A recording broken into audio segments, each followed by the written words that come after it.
할렐루야. 제가 오늘은요, 설교하기 전에 여러분들에게 한번 제안 한번 해볼게요. 옆에 있는 분들 한번 서로 눈을 마주치고 한번 바라보세요. 눈을 마주치고 보라니까. 눈을. 저 위에도 한번 바라보세요.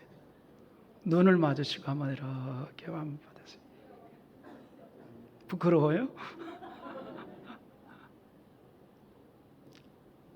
다 이렇게 보셨어요? 그럼 이제 한번 생각해 보세요. 상대방이 여러분을 어떤 느낌으로 보았을 것 같아요? 어떤 느낌? 응? 상대방이 나를 어떻게 보았을까? 여러분 그거 못 느껴요? 여러분 사람의 눈빛이 참 묘해가지고요. 사랑하는 마음으로 바라보는 눈빛하고 또 화관에서 바라보는 눈빛하고 그 눈빛이 달라요. 뭐 눈물도 다르다는데 뭐 어떤 분이 별걸 다 연구했어요. 슬퍼서 흐르는 눈물하고 아파서 흐르는 눈물하고 너무 좋아서 흘리는, 너무 좋아도 눈물이 나잖아요. 흐르는 눈물을 분석을 하면 성분이 다르대요. 참 별걸 다 연구했어요. 눈물도 다른데 사람이 이렇게 바라보는 그 느낌도 달라요. 존경하면서 보는 눈빛, 조롱하면서 보는 눈빛, 사랑하면서 보는 눈빛, 저주하면서 보는 눈빛 다 달라요. 아마 오늘 서로 마주보면서 보았던 눈빛은 아마 사랑하는 눈빛인 줄 믿습니다. 참 양심에 찔려서 아멘 못하는 분도 계시는데 그래도 마음으로 믿어 의에 이르고 입으로 시인하여 구원을 얻는다 했으니 아무 생각 없이 쳐다봤을지라도 사랑하는 마음으로 쳐다본 줄 믿으면 아멘. 자, 그러면 여호와 하나님께서는 여러분을, 나를 어떻게 보고 계실까요? 어떤 눈빛으로, 어떤 마음으로 보고 계실까요? 그것에 대해서 이사야 43장 4절에서 이렇게 말해주고 있어요. 한번 읽어보겠습니다. 너가 내 눈에 보배롭고 존귀하며 내가 너를 사랑하였은즉 내가 내 대신 사람을 내어주며 백성들이 내 생명을 대신하리니. 자, 여기서 뭐라고 얘기했냐면 이렇게 얘기해요. 너가 내 눈에 보배롭고 존귀하며, 하나님께서는 우리를 그런 눈빛으로 보셨답니다. 하나님이 우리를 너무 사랑하셔요. 그래서 우리를 보실 때 어떻게 보시는 거니? 내 눈에 보배롭고 존귀하며. 뭐 그런 거, 우리 아기들이 너무너무 사랑스럽고 이쁘면 보는 것도 아깝잖아요. 모르는구나. 손자 있으면 알아.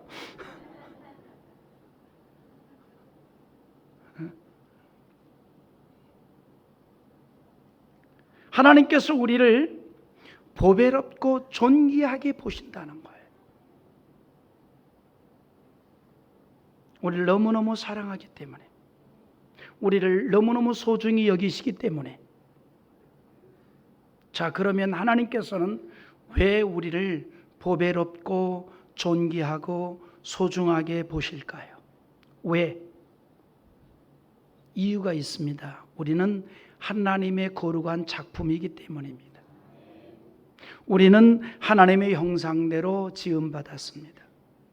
창세기 1장 27절에서 이렇게 말하고 있습니다. 하나님이 자기 형상 곧 하나님의 형상대로 사람을 창조하시되 남자와 여자를 창조하시고. 그리고 창세기 2장 7절에서는 이렇게 또 얘기해요. 여호와 하나님이 땅의 흙으로 사람을 지으시고 생기를 그 코에 불어넣으시니 사람이 생명이 되니라. 무슨 말이에요? 다른 피조물은 다 말씀으로 창조했어요. 그러나 인간은 친히 하나님이 지으셨습니다. 하나님이 수고를 하셨다는 겁니다. 그것도 하나님의 형상을 따라 지었어요. 그래서 하나님이 우리 애를 보배롭게 보시는 거예요. 존귀하게 보시는 거예요. 여러분, 어린아이들 보세요. 열심히 무언가를 그립니다. 우리가 볼 때는 낙서예요. 그렇지만 자기가 그린 거는 소중하게 보는 거예요. 어린아이들이 막 이렇게 이제 한 3살, 4살쯤 되면 이제 막 뭘 그려요. 자기로서는 어마어마한 작품을 그려요. 뭐 집도 그리고 자동차도 그리고 뭐 자동차인지 도대체 이게 비행기인지 뭐 사람을 그리는지 이게 도대체 사람인지 뭔지도 모를 정도로 그려놔요. 그래서 대한민국의 3세, 4세는 정말 피카소예요. 막 그려놓는 거죠. 우리가 볼 때는 아무것도 아닌데 본인에게는 그것이 굉장히 소중한 작품이에요. 여러분, 우리 인간은요, 하나님께서 보실 때 정말 소중한 작품들이에요. 아멘입니까? 여기에 우리가 조금은 자긍심을 가질 수 있기를 바랍니다. 할렐루야. 사람들 보기에 조금 어둡지 않아도 하나님께서 보실 때는 보배롭게 보신다는 거예요. 그럼 됐죠, 뭐. 하나님께서는 존귀하게 보신다는 겁니다. 하나님의 작품이에요. 거룩한 작품이라 이 말이죠. 하나님의 거룩한 일을 이루기 위한 자로 우리를 만드셨어요. 하나님의 영광을 누리고 하나님의 뜻을 이루는 자들로 우리를 만드셨다는 것입니다. 그런데 그 거룩함을 상실했어요. 아담의 범죄로 인해서. 하지만 하나님은 다시 예수 그리스도를 통해서 회복을 시켜주셨습니다. 십자가에 달려 죽으심으로 대속의 제물이 되게 하셨고 이제는 그 예수를 믿기만 하면 거룩함을 회복시켜 주신다는 거예요.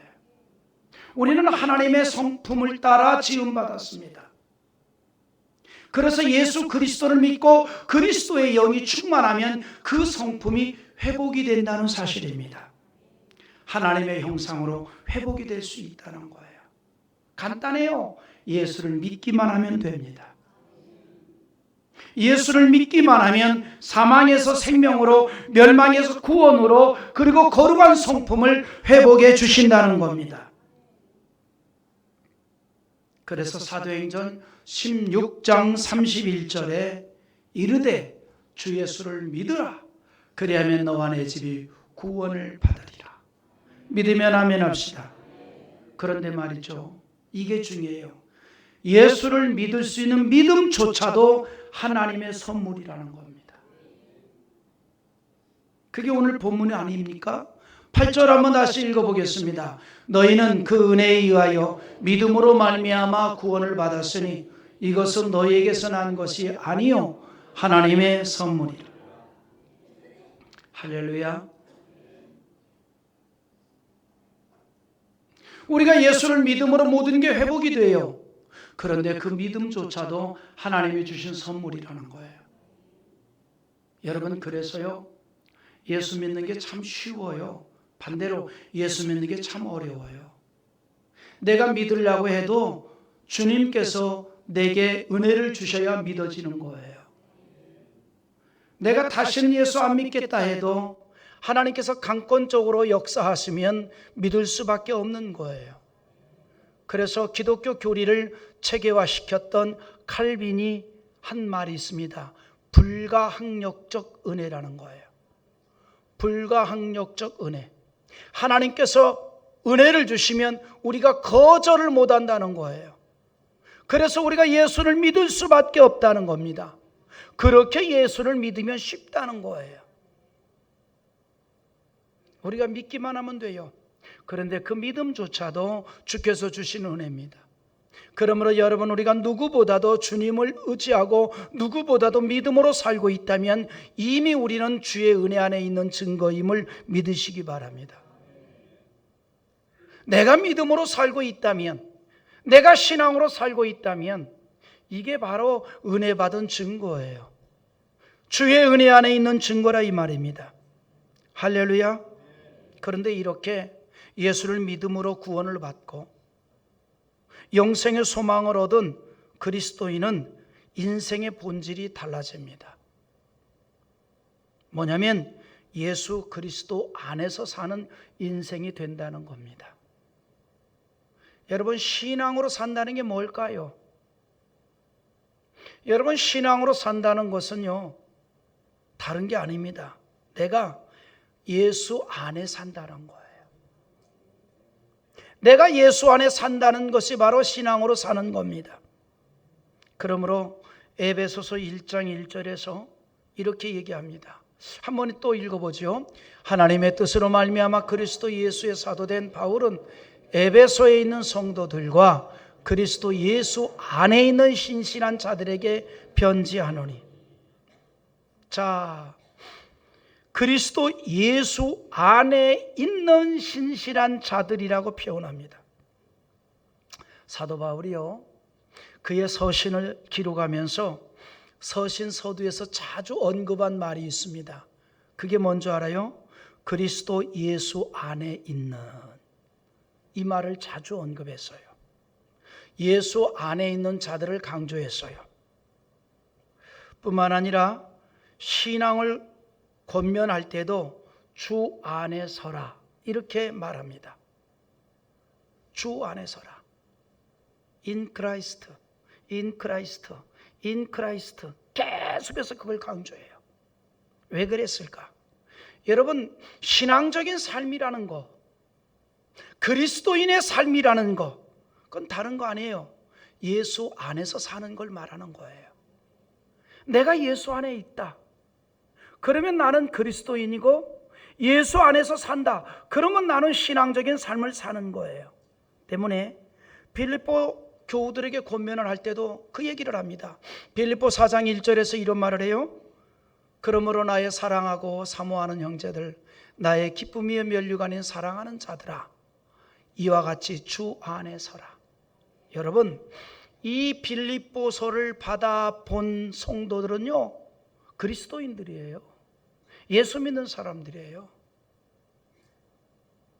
신앙생활 한다는 사람들이에요. 그런데 그들에게 다시 얘기합니다. 주 안에 서라. 무슨 얘기입니까? 우리가 신앙생활 한다는 거, 예수를 믿는다는 거, 그리스도인으로 산다는 것은 예수 안에 있다는 걸 말하는 거예요. 예수 안에 있다 이 말이에요. 여러분, 우리가요, 일반적으로 하는 인사성 언어들 있죠. 인사성 말들. 뭐 예를 들어 간단한 얘기들 있잖아요. 혹시 식사하셨습니까? 인사성으로 하는 말들이잖아요. 그냥 가볍게 잘 지내십니까? 인사성으로 하는 말 있잖아요. 솔직히 얘기해서 식사했습니까? 그래서 안 먹었습니다. 그러면 밥 사주려고 그렇게 묻는 거 아니잖아요. 여러분, 밥 사주려고 그렇게 물었었던 거예요? 나 그거 몰랐네. 인사성으로 하는 말들이 있잖아요. 그냥 식사했습니까? 잘 지내십니까? 그런데 이스라엘 백성들도 제가 언젠가 얘기했습니다만 그런 인사성 멘트가 있습니다. 히브리 말로 샬롬, 샬롬, 축복이에요. 하나님의 평안과 축복이 가득하기를 바랍니다 하면서 샬롬 그랬어요. 그러니까 히브리 사람들의 인사는 우리보다 조금 업그레이드 된 것 같아. 적어도 먹었습니까? 안 먹었습니까? 이 정도를 묻는 게 아니라 거대한 인사를 하는 것 같아. 하나님의 은혜와 축복이 가득하기를 바랍니다. 이 인사가 말이죠, 굉장히 이 수준이 있어요. 그래서 샬롬 그랬어요. 자, 그런데 이렇게 하나님의 축복을 빌었던 인사가 이제 초대교회 성도들에게는 조금 더 바뀌었어요. 초대교회 성도들이 만나면 이렇게 인사를 합니다. 그리스도 안에서 살고 있습니까? 예수 안에 살고 있습니까? 혹은 우리 예수 안에서 사는 자가 됩시다. 그러니까 인사의 주체가 예수 그리스도가 된 거예요. 이건 뭘 말하는 거 아니? 1세기 크리스찬들의 신앙을 우리에게 그대로 보여주고 있는 겁니다. 그들의 신앙생활은 오직 예수였습니다. 그들의 정신은 오직 예수였습니다. 예수 안에 살고 있습니까? 예수 안에 삽니까? 예수 안에 사는 자가 됩시다. 즉 주님 안에 산다는 말이 익숙했다 이 말입니다. 초대교회 성도들에게 주님 안에 사십니까? 라고 하는 것은 우리가 일반적으로 하는 인사와 다를 바가 없습니다. 주님 안에 산다는 것은 그들의 일상이 되었던 것입니다. 그들의 삶이 되었던 거예요. 이게 그리스도인의 삶이에요. 이것이 신앙생활입니다. 그래서 우리도 그렇게 한번 수준 있게 인사해 봅시다. 예수 안에 삽니까? 예수 안에 사는 자 됩시다. 이게 뭐냐면 서로 신앙을 깨우는 거예요. 서로 신앙을 격려하는 거예요. 서로 신앙을 깨우는 거죠. 서로 신앙을 격려하는 거죠. 그래서 서로 만나면 예수 안에 삽니까? 주 안에 삽니까? 주 안에 사는 인생 됩시다. 주 안에 사는 자가 됩시다. 이렇게 서로 신앙을 깨웠던 거예요. 이것이 그리스도인의 삶이기 때문입니다. 자, 그러면 또 여기서 한번 질문을 한번 해보겠습니다. 그러면 예수 안에 산다는 게 도대체 뭘까? 그리스도 안에 산다는 게 도대체 뭘까요? 그건 다른 게 아닙니다. 내 인생의 근거를 예수님에게 둔다는 겁니다. 내 삶의 뿌리를 예수에게 둔다는 겁니다. 그게 예수 안에 산다는 거예요. 내 삶의 뿌리를 예수 그리스도에게 두는 거예요. 내 인생의 근거를 예수 그리스도에게 두는 거예요. 그래서 모든 것이 예수님 때문에가 붙는 겁니다. 예수님 때문에, 예수님으로 말미암아. 이것을 다른 걸로 표현하면 예수로 옷을 입었다는 겁니다. 예수로 옷을 입었다는 거예요. 그래서 가는 곳마다 무엇을 하든지 예수가 내게서 보일 수밖에 없는 거예요. 예수로 옷을 입었다는 겁니다. 1세기 크리스찬들은 그렇게 살았다는 거예요. 그래서 그들은 어떤 이유에서든지 어느 곳에 가든지 그들의 삶을 통해서 예수가 드러날 수밖에 없었던 거예요. 예수로 옷 입었기 때문에, 예수 안에 살기 때문에, 삶의 근거가 예수 그리스도이기 때문에 가는 곳마다 예수가 드러날 수밖에 없는 겁니다. 이것이 그리스도인의 삶입니다. 저야 여러분들의 삶이 그런 삶이 될 수 있기를 원합니다. 예수로 옷 입으십시다. 다른 옷 입지 말고 예수로 옷 입어야 돼요. 여러분, 우리 민족은요, 예로부터 옷에 대해서 굉장히 중요하게 여겼어요. 여러분, 그래서 사람이 살기 위해서 필요한 세 가지가 있다 그랬죠. 뭐예요? 의식주 아니에요. 첫째가 의복, 두 번째 또 뭐예요? 식, 먹는 거. 세 번째가 뭐예요? 거할 집. 그 의식주예요. 그러니까 사람들이 살아가는데 필요한 이 의식주인데 그 첫째를 우리는 뭘로 꼽아요? 의로 꼽아요. 의복으로 꼽는 거예요. 먹는 것이 먼저가 아니고 잠자는 것이 먼저가 아니에요. 주식의가 아니고 의식주입니다. 그만큼 우리는요, 옷 입는 것을 굉장히 중요하게 여겼어요. 왜냐하면 의복은요, 그 사람의 외모와 함께 그 의복을 통해서 그 사람에 대한 정보를 무언중에 제공해 줌으로써 상대방에게 호감을 갖게 하거나 또는 좋지 않은 인상을 주게 하는 중요한 단서가 되기 때문입니다. 그렇잖아요. 그래서 사회심리학자들은요, 어떻게 생각하느냐면 거의 모든 사회심리학자들의 이론이에요. 사람의 의복은 인간의 내적 욕구의 표현 중 하나다. 사람이 가지고 있는 내적 욕구를 뭘 통해서 표현한다? 의복을 통해서 표현한다는 거예요. 의복을 통해서. 그가 입은 의복이 그의 내적인 의식을 말해주고 있다는 거예요. 그래서 그가 입은 의복을 통해서 그를 볼 수 있다는 거죠. 뭐 우리말도 있잖아요. 뭐 여자분들의 이 스커트 길이가 짧아지고 길어지는 거에 따라서 뭐 경제가 호황이고 불황이고 뭐 그렇게 된다라고 뭐 또 얘기들 하잖아요. 사람의 어떤 그 의복이 그 사람의 내적인 표명이라는 겁니다. 의복이 중요해요.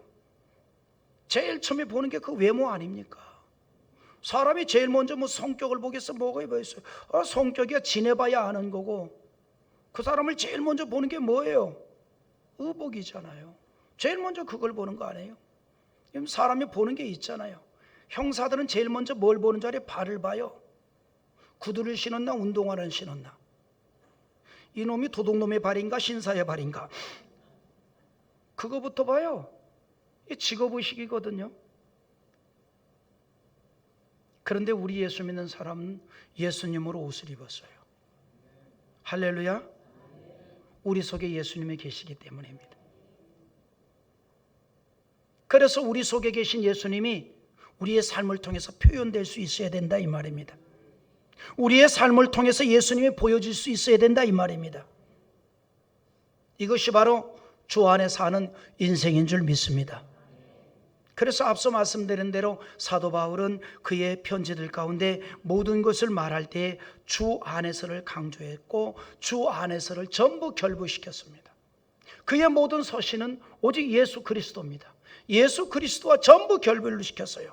오직 주 안에서입니다. 주 안에서 사랑하고 주 안에서 봉사하고 주 안에서 기뻐하고 모든 것이 주 안에서 이루어질 것을 말해주고 있습니다. 이것이 바로 그리스도인의 삶이에요. 그리스도인이란 이처럼 예수 안에 사는 인생을 말합니다. 우리의 모든 삶이 예수 안에서의 삶이 이루어질 수 있기를 주님의 이름으로 축원합니다. 모든 것이 주님으로부터, 모든 것이 하나님으로부터. 그래서 사도 바울은 자기 자신에 대해서도 뭐라고 표현한 줄 알아요? 예수 그리스도로 말미암아 사도된 나 바울은 이렇게 말합니다. 내가 사도가 된 것조차도 나의 지혜와 나의 능력과 나의 경건함과 나의 거룩함으로 사도가 된 것이 아니라 예수 그리스도의 보혈의 은총으로 말미암아 내가 사도가 되었다라고 얘기를 하는 거예요. 모든 게 예수로 말미암아 이루어졌다는 겁니다. 우리가 하나님의 자녀가 된 것도 예수로 말미암아, 우리가 이렇게 의롭다 하심을 입은 것도 예수로 말미암아, 우리가 몸된 제단에서 직분을 맡은 것도 예수로 말미암아, 우리가 이렇게 신앙생활하는 것도 예수로 말미암아, 이것이 바울의 고백이었어요. 모든 것의 근거가 예수 그리스도였다 이 말입니다. 이것이 바로 주 안에 사는 자의 모습입니다. 그리스도인은 모든 삶이 예수님과 연결되어야 되는 줄 믿습니다.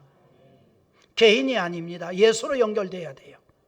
그리고 이처럼 예수님과 함께 하는 자, 예수와 연결된 자, 예수를 믿는 자를 뭐라고 부르는 거니? 성도라고 부르는 거예요. 여러분은 그래서 성도입니다. 할렐루야. 여러분은 성도예요. 제가 언젠가도 이 말씀을 드렸습니다. 신약 성경에서 예수 믿는 사람들을 사도들이 자주 성도라고 불렀습니다. 여러분은 성도입니다. 이 성도란 말이 구약에서는 이스라엘 백성들에게만 사용됐습니다. 하나님의 백성들에게만 사용됐습니다. 그런데 이 성도란 말이 신약에 와서는 예수 믿는 사람들에게 지칭됩니다. 사도행전 9장 13절에서 성도란 말이 제일 처음 사용이 되는데 한번 읽어보겠습니다. 아나니아가 대답하되 주여 이 사람들에 대해 내가 여러 사람에게 듣사온즉 그가 예루살렘에서 주의 성도에게 적지 않은 해를 끼쳤다 하더니, 핍박자 사울에 관한 이야기를 하면서 예루살렘에 있는 믿는 자들을 성도라고 불렀습니다. 그리고 사도들의 서신 전체에서 믿는 자들을 성도라고 불렀습니다. 성도란 말이 무슨 말일까? 원어적인 의미는요, 하나님께 드려진 제물이라는 뜻이에요. 하나님께 드려진 제물. 양이 말이죠. 양무리에 있을 때는 그냥 양이에요. 그런데 그 중에 한 마리를 택하여서 각을 뜨고 제물로 드려질 때는 양이 아니에요. 거룩한 제물이 되는 거예요. 거룩한 제물. 성도는 그런 의미입니다. 하나님께 드려진 제물이다. 그래서 거룩한 인생이에요. 그래서 존귀한 인생이에요. 그래서 구별된 인생이에요. 그래서 귀한 인생이에요. 그것도 죽은 제물이 아니라 살아있는 제물이라는 거예요. 그런 의미로 사도들이 초대교회 성도들을 향해서 성도라 불렀어요. 믿는 자들에게 성도라 불렀어요. 이제는 거룩해졌다는 거예요. 그의 성품과 생활이 거룩해졌기 때문에 그렇게 불렀을까요? 아니에요. 아니에요. 여러분, 1세기 교회 성도들이 예수 믿고 하루아침에 그의 성품이 거룩해졌나요? 그의 삶이 변화되어졌나요? 아니에요. 그런데도 여전히 사도들은 그들을 향해서 성도라고 불렀어요. 여러분, 1세기 교회들을 좀 봅시다. 예루살렘 교회를 위시해서 1세기 교회가 은혜가 충만했고 성령이 충만했습니다. 그러나 문제도 있었어요. 성도 간의 분쟁도 있었고 다툼도 있었고, 그래서 바울의 책망도 많이 받았어요. 그러나 그럼에도 불구하고 바울은 그들을 성도라고 불렀어요. 거룩한 백성이라고 불렀어요. 아직은 불완전하고 아직은 미숙할지라도, 여전히 죄 가운데 빠질 때가 있을지라도 하나님께서는 많은 사람들 가운데서 거룩하게 구별해서 하나님의 자녀로 불러낸 자들이기 때문에 성도라는 겁니다. 그래서 데살로니가전서 2장 11절에 이렇게 말합니다. 한번 읽어보겠습니다. 이는 너희를 부르사 자기 나라와 영광에 이르게 하시는 하나님께 합당히 행하게 하려 함이라. 너희를 불렀다는 거예요. 여러분 믿으시기 바랍니다. 하나님이 여러분을 불렀어요. 하나님이 여러분을 성도로 불렀어요. 하나님이 여러분을 자녀로 불렀어요. 그래서 우리는 귀한 겁니다. 좀 미흡할지라도, 아직은 변화되지 않았을지라도, 아직은 세상적인 때가 많이 남아있을지라도 하나님은 우리를 귀하게 여기신다는 거예요. 하나님이 불렀다는 것입니다. 하나님이 택했다는 것입니다. 하나님께서 보배롭게 보시고 존귀하게 보신다는 겁니다. 무엇 때문인 줄 알아요? 우리를 통해서 하시고자 하는 뜻이 있기 때문입니다. 하나님께 합당히 행하게 하려 함이라 그랬습니다. 하나님께 합당히 행하게 하려 함이라. 주 안에 사는 성도를 통해서 하나님께서 이루시려는 뜻이 있습니다. 그게 뭘까요? 하나님의 선한 일을 이루기를 원하신다는 거예요. 그래서 우리를 믿음을 주셔서 예수를 믿게 하시고, 그래서 구원받는 백성 되게 하시고, 그래서 천국을 소망하게 하시고, 그렇게 해서 뭐 하자는 거예요? 주님의 선한 일을 이루려고, 저와 여러분을 통해서 주님의 선한 일을 이루기를 원하신다는 겁니다. 그래서 여러분 오늘 본문 10절에 그렇게 얘기합니다. 한번 읽어보시죠. 다 같이 읽어봅니다. 우리는 그가 만드신 바라 그리스도 예수 안에서 선한 일을 위하여 지으심을 받은 자니, 이 일은 하나님이 전에 예비하사 우리로 그 가운데서 행하게 하려 하십니다. 여러분, 우리는 하나님의 선한 일을 위해서 지으심을 받았습니다. 그리고 예수님을 통해 그 일을 할 수 있는 은혜가 회복이 되었습니다. 자, 이제 우리는 하나님께 드려진 인생입니다. 하나님의 기쁨이 되고 영광을 돌리는 인생이 되어 있습니다. 그리고 하나님의 선한 일을 이루는데, 자, 그러면 하나님의 선한 일이 도대체 어떤 것일까요? 하나님의 선한 일, 간단합니다. 하나님의 나라를 세워가는 일입니다. 하나님의 나라를 세워가는 일. 여러분, 예수님께서 가르쳐 주신 기도를 하잖아요. 우리가 그게 뭐예요? 주기도문입니다. 그 주기도문에 우리가 항상 하는 기도가 있습니다. 나라가 임하옵시며. 그 나라가 어떤 나라일까요? 대한민국? 아니면 일본? 아니면 미국? 하나님의 나라. 하나님의 나라. 하나님의 나라가 임하게 하옵소서. 그러면 어떤 것이 하나님의 나라일까요? 간단해요. 하나님이 통치하면 하나님의 나라입니다. 그래서 이 주기도문의 나라가 임하옵시며 라는 말이 무슨 말인가 하니 영어 성경에는 Kingdom of God이라고 말해요. 하나님이 왕이 되신 거예요. 주님이 왕이 되시는 거예요. 하나님이 통치하는 나라입니다. 여러분, 우리의 심령이 하나님의 나라가 되기를 원합니다. 할렐루야. 여러분의 심령을 누가 통치합니까? 우리 주 예수 그리스도가 왕으로 통치하기를 원합니다.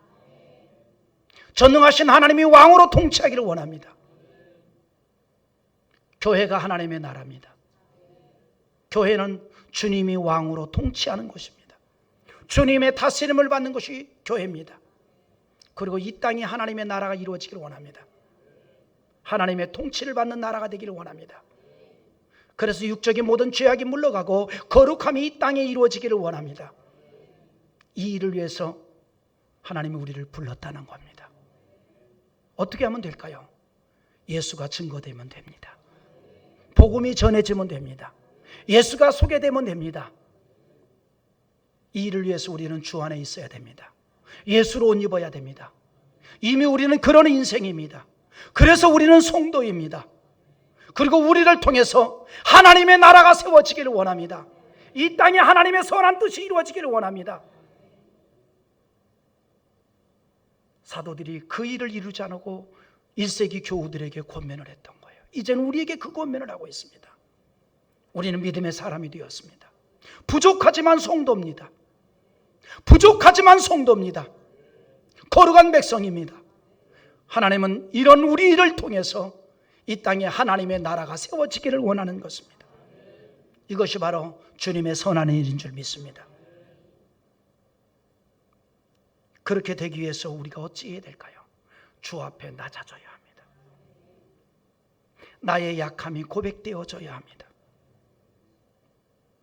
구원받을 수 없는 자이지만 주를 믿음으로 구원받게 하시고, 하나님의 거룩한 자로 세움을 입을 수 없는 자이지만 하나님께서 거룩한 자로 세워주셨다는 사실에 대한 우리의 고백이 이루어질 수 있어야 됩니다. 그러므로 오늘 본문에서 우리의 구원이 나의 행위가 아닌 믿음으로 이루어졌다는 사실을 말해주고 있는 거예요. 8절을 우리 다시 한번 읽고 마치겠습니다. 8절 다 같이 봅니다. 너희는 그 은혜에 의하여 믿음으로 말미암아 구원을 받았으니 이것은 너희에게서 난 것이 아니요 하나님의 선물이라. 사랑하는 성도 여러분, 내가 잘나서 믿는 것이 아니라 주의 은혜였습니다. 하나님의 주신 선물이었습니다. 내가 잘나서 무엇이 된 것이 아니라 이 모든 것이 하나님의 은혜였다는 사실입니다. 우리가 이 의식을 가지고 주의 선한 일에 쓰임받을 수 있는 여러분이 될 수 있기를 원합니다. 우리 교회가 그런 하나님의 선한 일을 이루는 재단이 되기를 원합니다. 우리 몸된 교회를 통해서 우리 모두가 선한 일을 이루어 나갑시다. 주님의 몸된 교회 안에서 하나님을 경배하고 주 안에서 봉사하고 주 안에서 복을 받는 아름다운 신앙생활이 이루어지기를 원합니다. 말씀을 맺습니다. 하나님은 우리가 주 안에서 이루어지는 아름다운 봉사를 기대합니다.